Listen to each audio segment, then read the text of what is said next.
Hello and welcome to Red Tent Sisters TV. I'm Kim Sedgwick. And I'm Amy Sedgwick. And we're the co-founders of Red Tent Sisters. Today we're answering an Ask the Sisters question. Someone wrote in and asked, what is a vaginal steam and how can I do one at home? So first off, a vaginal steam is pretty much what it sounds like. It's taking boiling hot water with some herbs and steeping your vagina. And then the lovely thing is it's something you can do at home. It got a lot of publicity. It's something you had to go to a spa to have done. But what's awesome is you can really do it just from the comfort of your own home. And I know you know a lot more about this because you were trained in how to do them. I was. So I was introduced to vaginal steams way before they were trendy. About a decade ago when I went to Belize to study the Arvigo techniques of Maya abdominal therapy. And this is basically, it's rooted in shamanic practice by a Maya shaman named Donalihio Panti, and his work was carried on by a woman named Rosita Arvigo. And it's all about treating the uterus. So most of it is focused on massaging the uterus, actually, so that's why, hence the abdominal therapy. But the vaginal steams are very much part of the practice, so we were taught how to do that while we were there. And Rosita has a lot of herbs that are collected down there and blessed, and so I would often buy them and have them shipped up here. So I'm now in a different shamanic training program, and one of my fellow priestesses lives in BC, and she makes these, so I like to support her as well now, so that's where I get them from. But I should say that you don't have to purchase a pre-made package. You can make your own as well. Kitchen herbs are great for this: basil, thyme.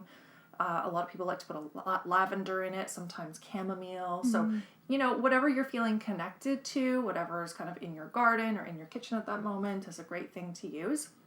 So some of the benefits or reasons why you might do it, from a physiological perspective, the heat basically increases blood flow to the area. So you can get benefits just from having more blood flow to that uterine area, especially in our society where we tend to be sitting a lot of the time. Yeah. It's great to have increased circulation, especially around the ovaries for hormones and stuff.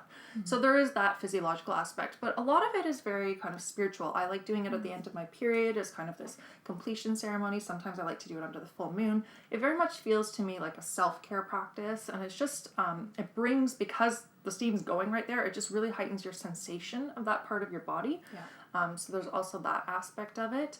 And so it's just this really great spiritual kind of self-care practice that you can do at times that feel right for you. Probably not good to do if you're pregnant, so I discourage people from doing it, anytime past ovulation if they're trying to conceive, and certainly if you find out you're pregnant, then I wouldn't encourage it.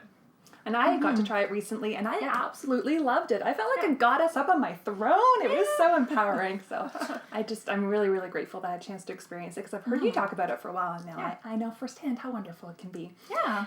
One of the things I want to touch on is that I know a lot of people are concerned that it sounds like douching, which is something we never recommend. So can you just briefly explain the difference between a vaginal steam and douching? Yeah, I mean, first of all, you're not actually inserting anything into your vagina. The steam, most of it is just going to go onto the perineum and the bottom of your body. Like, your vagina is not really a gaping channel. It's mostly closed when there isn't something in it. So not really much is going to go in there. But what does go up is just going to be steam. So it's mostly water, and it's going to be slightly infused with some healing herbs.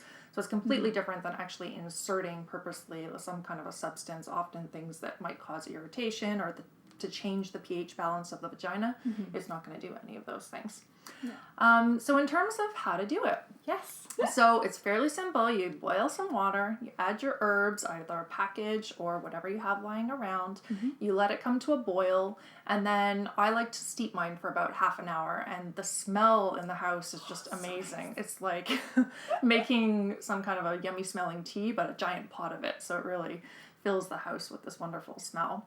And then once it's done, you want to take the pot off, and you basically place it on the ground. And then if you have a special vaginal steam stool like I do, you can just place it on top. You want to sit down, and you want to create like a seal. You want to usually put a towel all the way around yourself and make sure it's touching the ground and that there's no way for the steam to escape. So that works really great. And then you just kind of sit there until you feel ready to finish, or if it cools off, then that's usually a good time to wrap it up as well.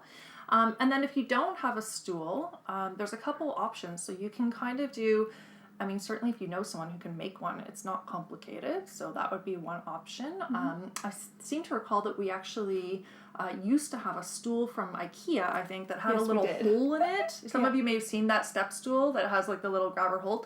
So that hole might be big enough to work, so that's an option. And then another option is to buy one of those plastic sitz bath things that you basically stick in your toilet. A lot of people use them kind of postpartum for soaking the perineal area for healing, so you can use that.